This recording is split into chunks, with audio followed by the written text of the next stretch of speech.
and Sun then and Gemini. Mercury, and then how about Sun? Yeah, Sun in Gemini, and then maybe Eclipse, and then Mercury. How about that? Mm-hmm. That sounds good. Okay. Yeah. Yeah. So we're live. So should we just start with Sun in Gemini? Yep. Just give me 1 second. Let me put this online. Okie doke. Yep.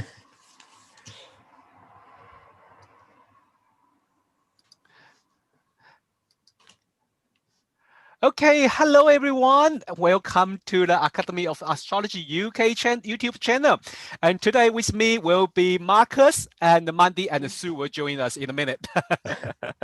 So, as last week we talking about as a this week is like Sun already moved into Gemini, and then the following week we are quite busy in the astrology. We will have like a lunar eclipse, and we have Mercury stationary and retrograde. So are we really going to talk about all of this? I think we will try.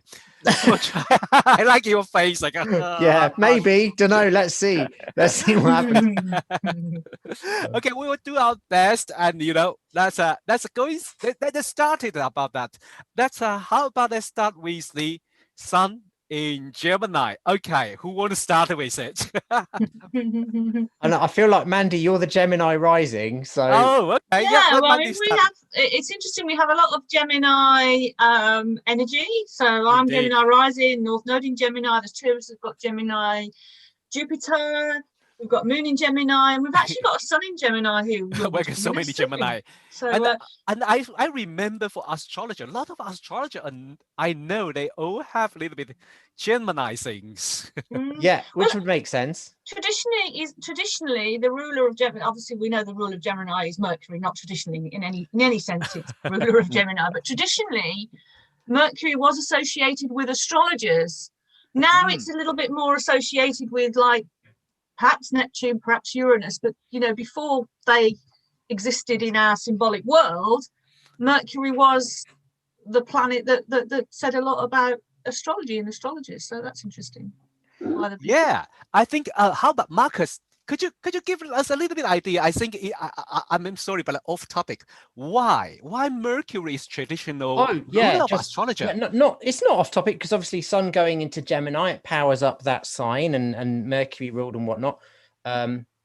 Perhaps allegedly, but anyway, Mercury symbolizes technical invention and the human mind and the ability of the human mind to analyze and connect things. So it's natural, therefore, that it would symbolize astrology, which was the utilization of the human mind to try to find out why things were as they were, to sort of like to Gemini rules language, Mercury rules language, as well as invention and technicality and all science, really. So, and I see like the two Mercury ruled signs, Virgo, as being like the very, very small and separate side of Mercury. Mercury is the data analyst and the very, very particular, like under the microscope side, and Gemini as being more the connecting of ideas and networking side of it. So, but yeah, Mercury ruled astrology because it's that human mind analyzing stuff. I have a whole theory about that, but that would take us far into the weeds. So let's and I think we will come back to Mercury very soon because we're going to talk about Mercury stationary and retrograde. So, but hi Sue. Hello. Hello, Rod. Hello, Sue from San Francisco. No, I like the background. So beautiful. I wish. So how about give us some idea about Gemini as a Sun just moving into Gemini? Yeah, sure. That's happening today, as you all know, because we've all been talking about it already. Yeah, a bit late to the game. Sorry, that's typical Gemini trait. I'm Gemini, I'm afraid. The Sun, of course, has just moved from Taurus into Gemini, and what I did was I made a little PowerPoint for it, actually, with a few slides, and see if I can actually make the thing work. Hang on a second. Just a moment. If I make you co-host, because you will need that to share your PowerPoint. Okay, that's fine. Thanks, Rob. Yeah. Okay. Yeah. Okay. You should be there on your power too. Should be. Hang on a second. While it's doing that, I'll just say like a couple of words about the sun in Gemini from a traditional point of view. I mean, basic, super basic. Obviously, it's the change of season between spring and summer in the Western Hemisphere. So it's a mutable sign. So like all the mutable signs, it marks that change of season. So that's just the really basic of the sun going to Gemini in the tropical system. It's that change between spring and summer. And what else to say about it? It just powering up Gemini. So just generally, it's the sign. It's the sign which is hot and moist, and so it causes like an increase in social energy. Generally, that's what I'd say. Right, okay. Sue, your PowerPoint's up. So is it working? Yes, I think so. Yeah, we can see it. It's working or not working? Yeah, it's working. It's working. Okay, good. Yes, I just put a few words together because I thought that would be easier because I'm a bit typical Gemini, all over the place, my mind's everywhere. And this is a Gemini trait. So I made a few notes for myself. So there we go. So a few bits and pieces I've written up there for you.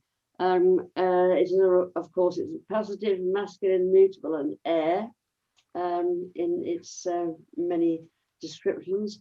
And of course, as we know, it's Mercury ruled. So that's your lungs and arms and hands. Okay. It's about Gemini is a very curious sign. People who are Gemini have lots of interest in all sorts of other things. That's the problem. Life's full of interest.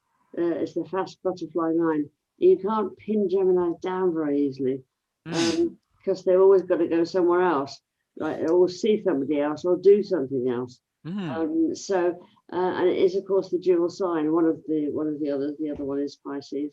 So it's about twins, it's about twos, about doubles, about all sorts of doubly type things, right? Okay. So people that have Gemini in them, quite strong, often have things like two jobs going on, or two boyfriends or girlfriends, two houses, two this and two that. It's very common for Gemini. Sometimes they have more than two, actually, right? Okay. One of the most important thing about Gemini is talking. They're so talkable, talkative, very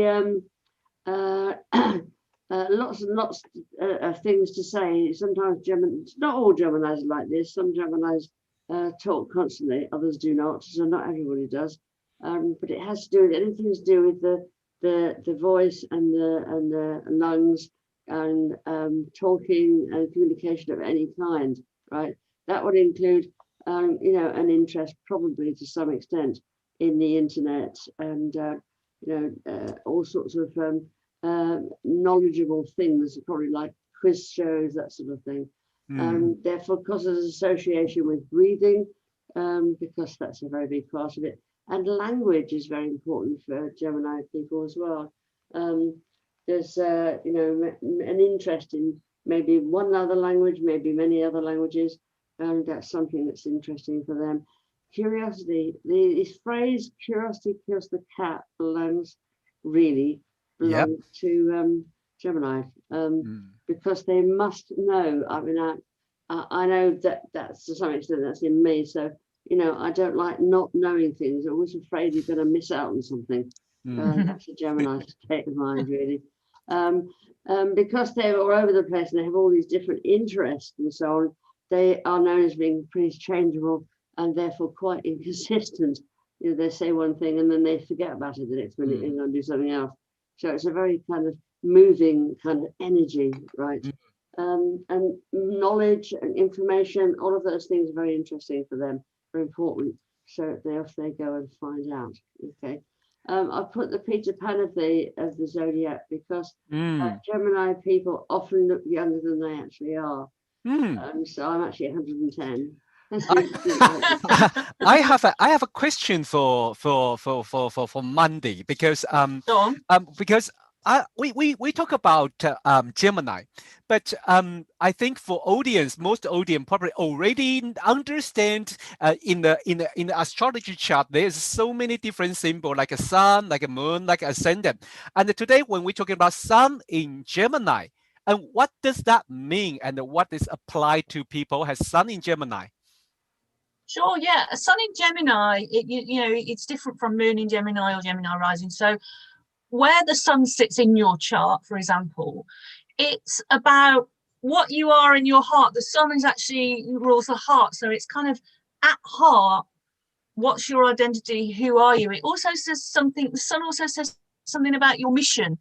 So often you'll find that, for example, someone who's has a moon sign in, say their moon in Gemini, there might be more kind of basically a lot more Gemini than sometimes obviously a Sun in Gemini, because I often find with the Sun it's something that you kind of, if you take a sort of more holistic sort of, you know, almost spiritual sort of view of the horoscope, it's having those Gemini characteristics. It's something that you are here to do. You're here to sort of make the best of what it's like to be a Gemini. So all these things that Sue's been talking about. Yes. So that's kind of, you know, the you know, the differences are sometimes subtle, but they are also very striking between different planets in Gemini, because you have to remember you've got the sign is applied to what the planet means, and we say the Sun is a planet. We know it's not really a planet, but just for ease of reference, we call it a planet. I know, but we don't really go there to debate with scientists. Scientists like, which way is planet? But interestingly, when the Sun and any planet really moves into a new sign, it's interesting. You can see things happening that really kind of relate to that sign. So I was watching the news the other day, and it announced that tomorrow, so the Sun's just moved into Gemini. Tomorrow, the Victoria and Albert Museum in London in the UK is reopening, and its first exhibition is going to be about Alice in Wonderland. The exhibition is called Curiouser and Curiouser. Oh, wow. Very sort of Gemini and sort of thing. Gemini, very, you know, so you can really kind of pick up on these kind of things. Sometimes it can be quite literal. Yeah. Lewis Carroll looked at his charts. He doesn't have Sun in Gemini. He has Gemini on the descendant, for example. He rules his descendant. And there are other things in his chart that sort of are quite mercurial, for example, but we haven't got really time. But I'll just say one more thing about sort of noticing about people who've got, for example, Gemini, because we're talking about Gemini on their chart. I used to work for someone who was a Gemini, who used to literally, they were always on their phone. You couldn't take their phone off them. 24/7 they were on their phone. And Gemini being an air sign, they didn't refer to their phone as a phone. They called it blower, which is kind of like a slang word for a phone. You know, I'm on my blower. You know? It's just quite nice to sort of just listen out for these little things that kind of really kind of, you know, help the symbolism to life. That's a very good point, Mandy, actually. That people with Moon in Gemini as opposed to Sun in Gemini, my Sun might be somewhere else, but the Moon in Gemini are often the people that appear to be more Gemini than the Sun in Gemini types. Actually, they're often more talkative. You know, it's like sometimes people with Moon in Gemini, you can't stop them talking. I'm the quietest one in among of us. Please stop saying that. I have a Moon in Gemini. But this is why astrology is so context dependent, because Rod, obviously we know that your moon's tucked away in a little corner of your chart, so it depends how prominent it is in the chart and all the rest of it, as we know. So and also, Rod, how many books have you written compared to the rest of us? Oh, they all in Chinese Mandarin. We don't count. I don't know if you guys agree, but the classic, I mean, we're slightly off topic, but it's interesting. It's relevant to the Gemini in general, right? It's like the way I always identify a moon in Gemini is they can't relax without having at least some noise in the background. Like they've got to have the radio on, or preferably they'll have like a magazine open, the radio on, and they'll be doing something else at the same time. Or like, you know what I mean? There has to be at least two different forms of stimulation. That reminds me of the wife of John Cleese in 40 Towers. She was always eating, drinking and smoking at the same time. Right. So like multiple sources of stimulation have to be going on simultaneously. Exactly right, Totally. I would like to put attention back to Sue, because Sue is Sun in Gemini. Yes. You're the representative of this this week's what I did was I got two people that people that I know, or don't know personally, but I know who they are. You all know who they are. Yeah. Because they're both Geminis in different kinds of ways. Maybe, Sue, could we focus on one, because we don't want to Yeah. miss talking about there's I think Saturn stationing and Mercury going Yeah. retrograde as well this week. this guy. Yeah, so maybe one chart we've got. Okay, well, I'll just do Bob Dylan then. Pick your fave. Yeah. He's Okay, brilliant. Pretty typical Gemini, really. He's got a stellium in Gemini, i.e. 3 planets in Gemini. He's got 4 planets in Taurus. So he's an extraordinary blend of Taurus and Gemini. So it's like, you know, one of the things I first think of when I think of somebody like Bob Dylan is that he's very typical Gemini in that he is what I would call a wordsmith. You know, he's a person who's written goodness knows how many songs, right? And he's actually been given a Nobel Prize for literature as well, right? So it's like really, you know, the spoken word, the written word, and the sung word is very much a thing to do with Bob Dylan, right? Okay. He's also his Gemini is enhanced in his chart. If you look at his chart, by Neptune at the top there. So Neptune enhances all that Gemini and Taurus, both by square and by trine. So that shows he's got an immense reach of imagination, so that he can keep inventing new things. Somebody I know, somebody in the astrological world, once said to me that you know, he was very, very privileged to be on Earth at the same time as Bob Dylan. He might not feel quite the same as that. I mean, I happen to like him as a singer, but there's a good point there, because it's like, I don't know anybody that's quite as eloquent as he can be in terms of how he expresses what he wants to convey across in a song. So he was kind of a good example, I thought. I wrote a few things down just to give you some ideas. So he's also artistic and creative. So that's something that goes with Gemini quite a lot. In his case, it's actually having, you know, Venus and Mercury in Gemini as well as the Sun. So 3 planets of the Sun. Okay. And Mercury, the chart ruler, which is, or the Sun ruler, is placed on the ascendant, on the descendant. The opposite is ascendant down there. Look a bit up there. There it is. That's actually perfect, Sue, because it's the perfect chart to choose as well. Was that because obviously this week we've got Mercury squaring Neptune applying? I think. Of course, yes. Yeah. So it's actually you couldn't have chosen a better chart for this, really. Great illustration. He's actually got a birthday coming up. He's going to be 80 in about 8 years' time, which is quite a big age, really, and still with us, still there. Okay, and he's recently released a new album, actually.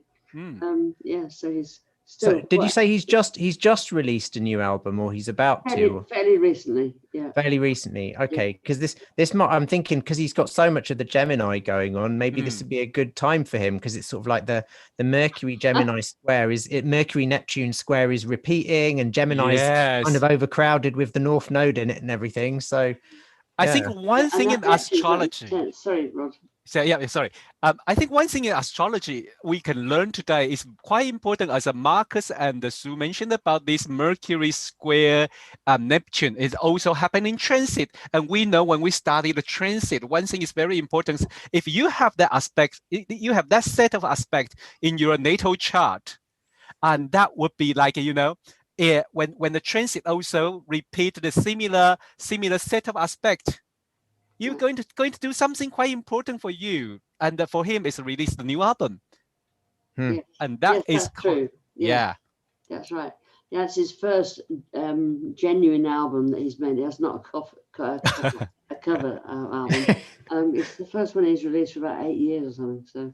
So it's funny that you say it's not a copy, because of course one of the things of Mercury Neptune, as you know, can be audio piracy, or like, you know, just because Neptune could sometimes be symbolize sort of deception or unclarity. It's one of the symbols astrologically of fraud, potentially. So having Mercury Neptune, it can make you incredibly creative. It can also make, because it inspires fantasy, so it can also make a person a great fantasist in either a really positive or a really negative way. So it could be like, that's maybe why he has, I mean, he's obviously super popular, so that's the big reason. Yeah. But it's like that could be why he has so much of his stuff pirated and ripped off, you know. It's just, Yeah. That's I don't right. know, but that's true of any musician, I suppose. How about let's move to the Mercury retrograde, because I was thinking, you know, following the Gemini, and maybe we talk a little bit about Mercury retrograde, and if we want to talk about more, we can continue next week. Mandy, you have something to say? What's Yes. interesting, if we're gonna link Mercury retrograde with the square to Neptune, because Mercury will be going retrograde. Yes. So Mercury is a pretty fast moving planet. It's the planet closest to the sun. It's the apart from the moon, it's the fastest moving planet.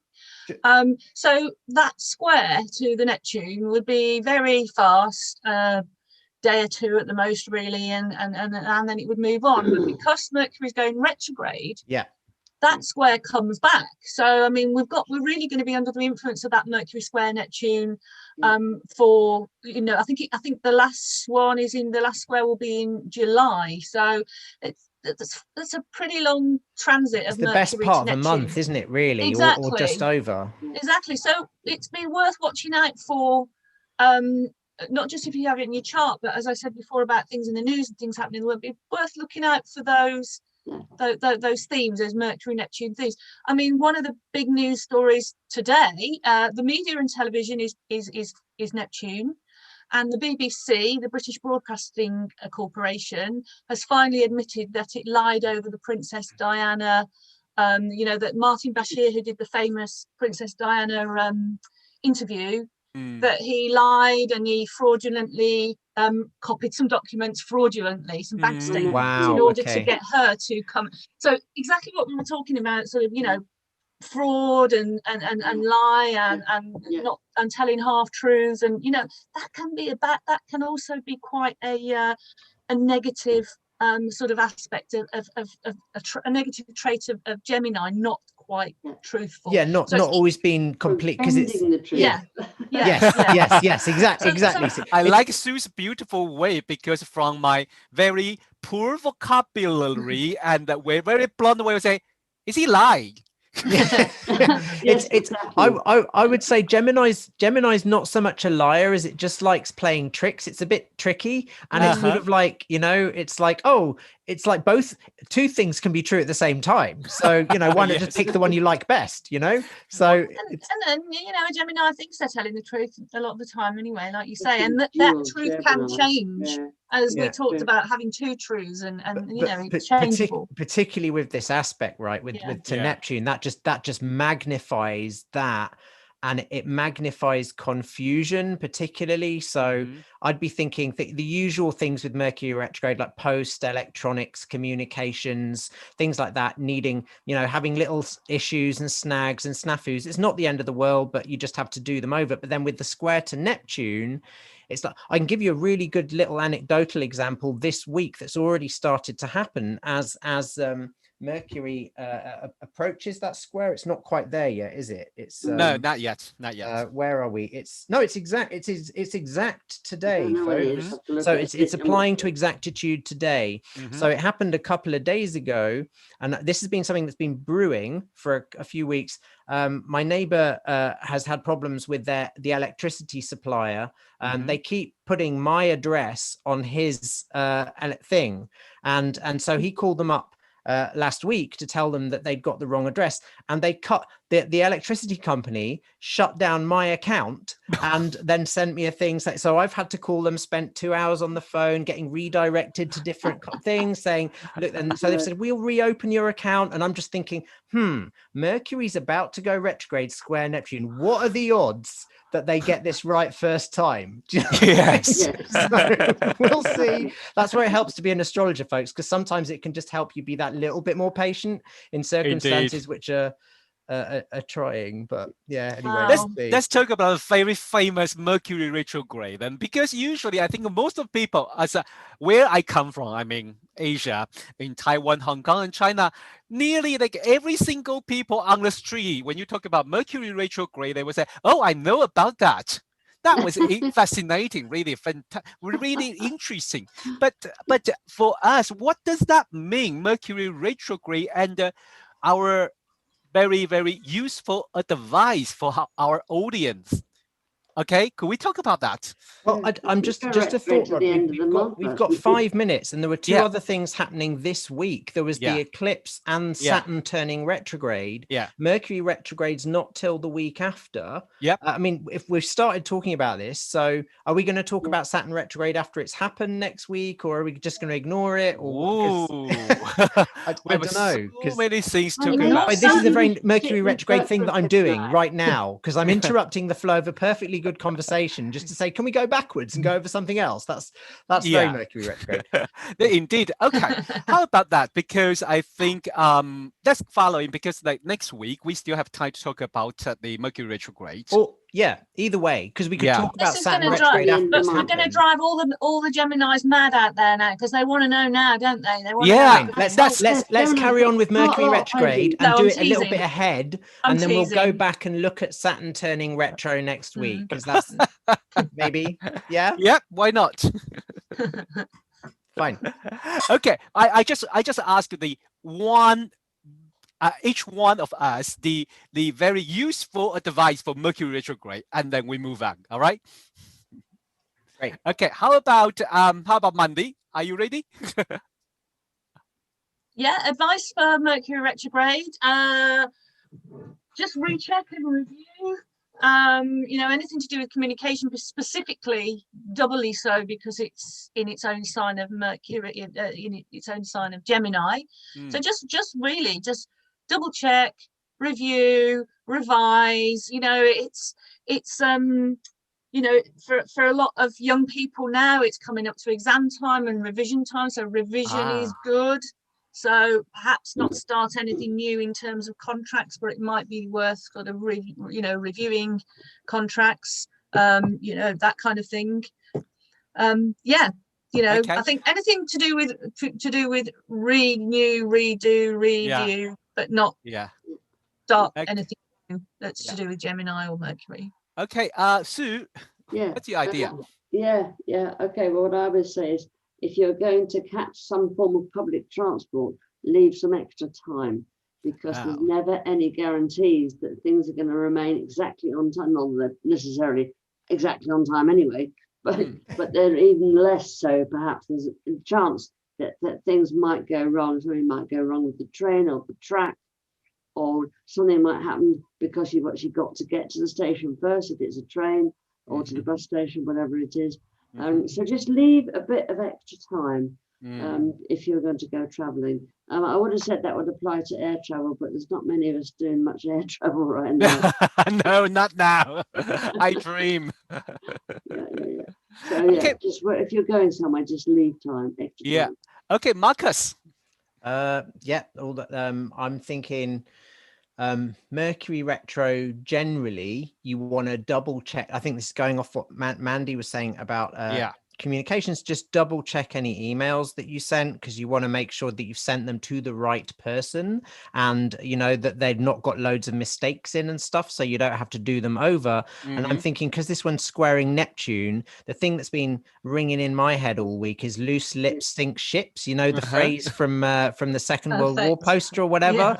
Just be careful about leaking things when you speaking to people that cause them to pick up the wrong end of the stick. Because with that Mercury square Neptune, it's quite easy to miscommunicate something and for people to get the wrong idea. So just think about, this goes with what Sue was saying about taking more time to get to public transport. Likewise, when you're communicating with people, particularly if you have something where you really want to get the facts across, think before you speak. And make sure that you've communicated the correct things. I think that's my message is very similar on the same topic, because my experience, like today, I was working with another astrologer doing the translating, and I just realized if I don't understand certain vocabulary, the best way for me is ask to clarify. Say, I don't understand this vocabulary. Could you explain to me? So everyone benefits. So this is Mercury retrograde. I think it's not just a bad thing. It's also give us some time. That's much more practical than think before you speak, actually. I think that's even better, Rod, because that's, as you say, that's fitting in the retrograde, the idea of going back over and just checking. So that's much more practical rather than I think it is different ways, different two different sides of the situation. same coin. Do both, please. Do both. Okay. In terms of dates, let me say this one thing. Yeah. I think end of May, beginning of June, that's the period of time. That's when Mercury's in the middle of turning retrograde and going back across the same degree. Yeah, it's not till after next week, actually. But it's in its retrograde shadow now, and it's squaring Neptune right now. So it's entered that, but that you exactly, Sue. It's not actually going retrograde for just over another week, is it? So okay, so we just prepare everyone. Okay, I have here, I just say this. Our friend on YouTube, Helen, asks, but we are not going to answer this question this week. I just let you know. She asked it is common for Venus in Gemini to love two people at once? A question mark. Okay, we're not going to talk about this week, but we will prepare this question for maybe next time or in 2 weeks' time. It's very interesting topic we're going to talk about it, but I will have to let her know we see it, and we are very happy to answer this kind of question. So, do we have maybe 5 minutes for one topic, or we should? Well, I'm going to disappear because it's half past, so I need to get going. But if you guys want to carry on, that's fine. But I'm going to shoot. So bye. I'll see you all next week. See you next week. Okay. So I will keep a Monday and the Sue for another maybe 5-10 minutes. All right. Yeah. So your picture's gone. Your voice is there. It's like the Cheshire Cat. So which one we should go on? Should we, because it's Wednesday about the lunar eclipse, should we address a little bit about this, because I think it's pretty important in astrology. I think especially for me, I'm the fan of eclipses. So should we go a little bit, at least some idea, our view of this lunar eclipse? Is that okay? Sure. Andy, we have to be quite quick, I think. I know, yes. Okay, so how about Sue? I let you start. I already put chart here. It's Wednesdays. It's Wednesday. Yes, Wednesday. Okay, that's fine. God, it's the 26th. I forget it's nearly the end of May already. We are, right? The beginning of May to me. The time is just passing quite oddly, sometimes fast and sometimes slow. Okay, well, when there's a lunar eclipse, there's often sort of something that is coming back together. The solar eclipse tend to symbolize, they don't happen very often, but tends to symbolize the culmination of something, the getting going with something, starting off something. If you've got a lunar eclipse, especially if it falls anywhere near anything on your own chart, then you're likely to be consolidating something, bringing something together, kind of actually making it complete, and going into it and actually looking to see what can be tied up, any loose ends that need to be tied up, anything that needs to be kind of brought together and absorbed, I think. So it's like information needs to be actually taken in, absorbed, be part of yourself. Again. Yeah. So your view is like a solar eclipse is about something important, something beginning and very important. But in the lunar eclipse, it's like brings things together and we can see it. Yeah. That's how I see it. Yeah. I try to summarize it. And how about Monday? Do you have any things to say about? Well, because a lunar eclipse is basically a supercharged sort of full moon, but the different.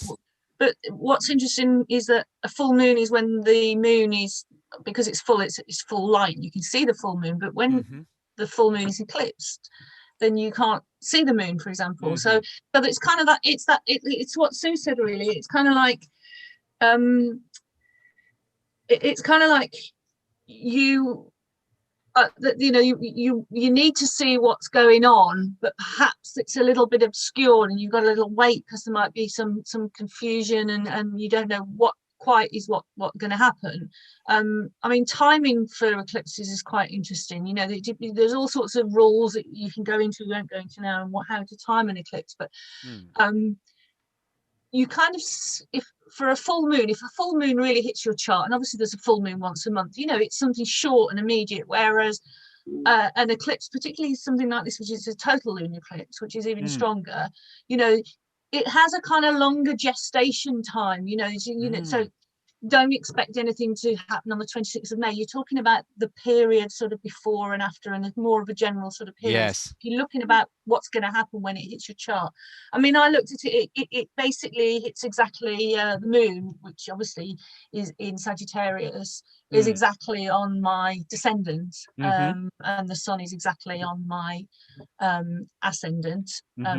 On the eclipse, basically. So the eclipse is kind of hitting my chart, and I have some ideas about what that is. And very quickly, to put it into to put an eclipse into context, I don't know whether anyone is familiar with the work of Dietrich Pessin, and she had the book Lunar Shadows. Yes, indeed. And she sees sort of she sees these as moon families. So, for example, I've got the full moon here. This full moon lunar eclipse, it doesn't have to be an eclipse.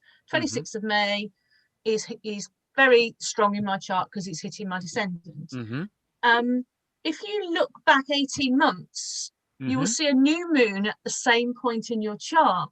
So you can see there the seed of what might be happening now. And then you've got the full quarter moon. And then in February, for example, there'll be another third quarter moon on the 23rd of February, which will also hit exactly on my descendant. And so you can that's kind of like, I think it's 18 months, nearly 2.5 years sort of process that you can kind of follow through your chart if you want to sort of put it into a bigger, wider context. I mean, I have some ideas about what that means for me. I mean, I won't go into it now because it's personal and we don't have time, but it's just another, it's credited to Dietrich Pessin. So if anyone wants to sort of look that up, it is really worth looking into. It's just another way of working with eclipses, because eclipses can be difficult to work with sometimes. Yes.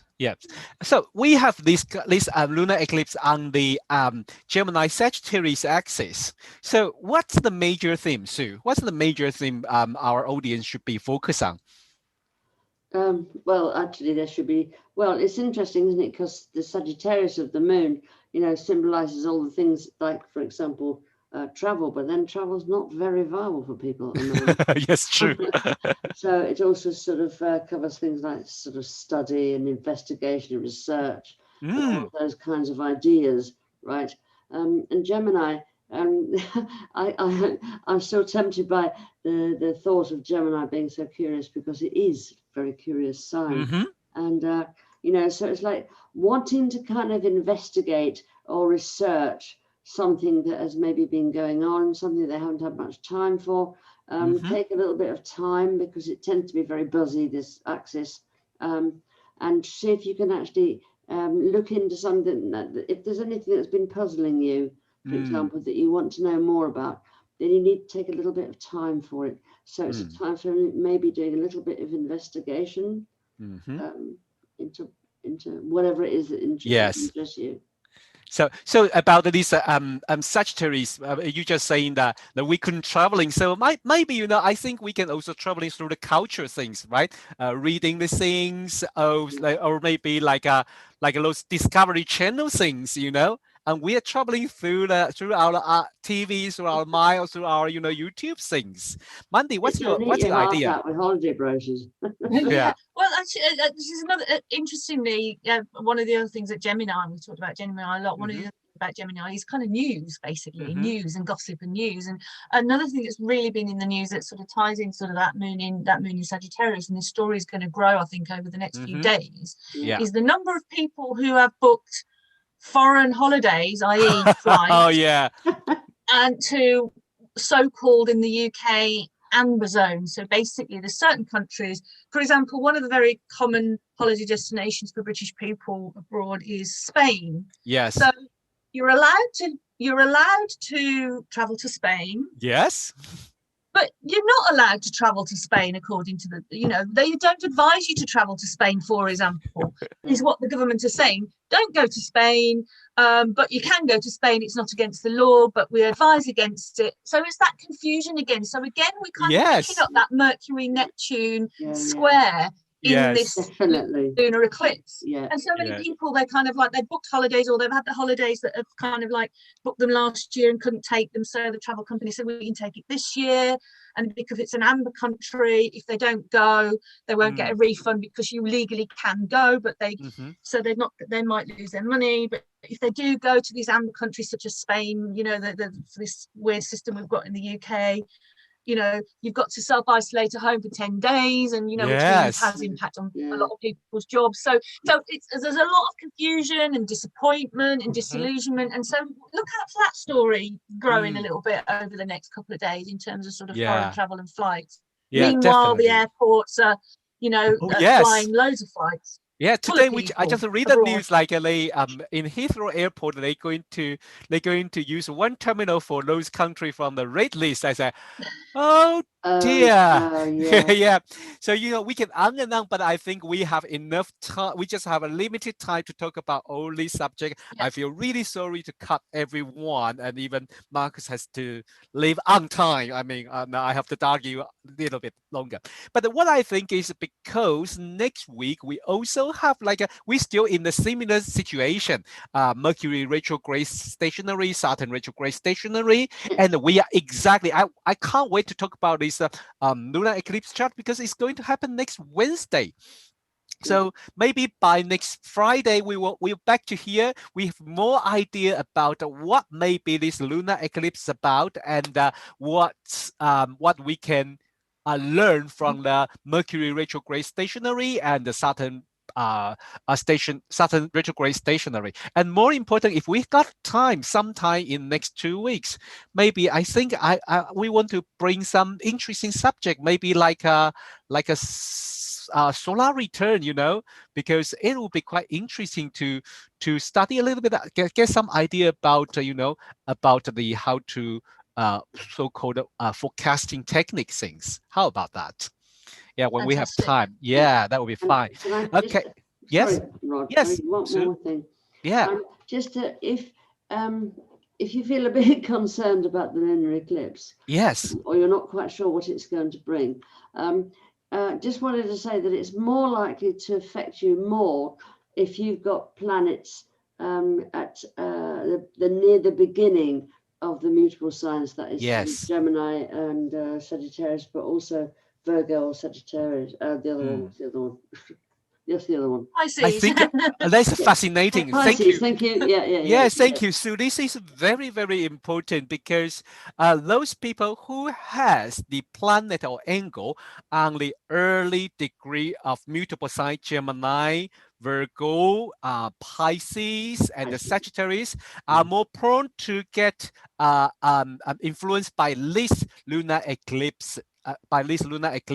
And then you have to watch out, you have to keep an eye on that planet. For example, I use myself as an example. I have my Neptune, I think my generation, those people who were born in the early 70s, we have Neptune in the early Sagittarius.